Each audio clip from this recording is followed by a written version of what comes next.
Hi, Jen and Marcus. Today's story is called The Present. God knew that his secret rescue plan could only work if Abraham trusted him completely. God had to make sure Abraham would do whatever he asked, so a few years later, God told Abraham to give him a present. Abraham liked giving presents to God. He gave God his animals. They were called sacrifices, and they were a way to say, I love you, to God. But this time, God didn't want a lamb or a goat. God wanted Abraham to give him something more, much more.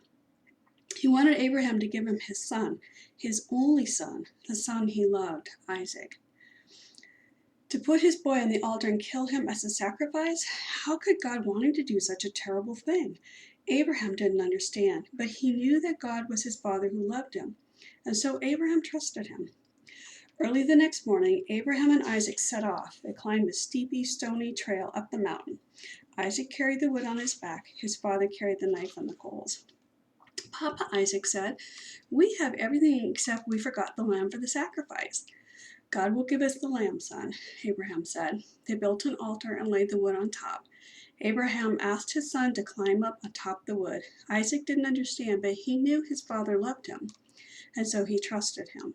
He climbed up onto the altar, and Abraham tied his boy to the wood. Isaac didn't struggle or try to run away. He just lay there quietly and didn't make a sound. Everything was ready. Abraham took the knife. Tears were filling up his eyes. Pain was filling up his heart. His hand was shaking. He lifted the knife high into the air. Stop, God said. Don't hurt the boy. I want him to live and not die. I now know that you love me because you would have given me your only son. Abraham felt his heart leap with joy. He unbound Isaac and folded him up into his arms. Great sobs shook the old man's whole body. Scalding tears filled his eyes.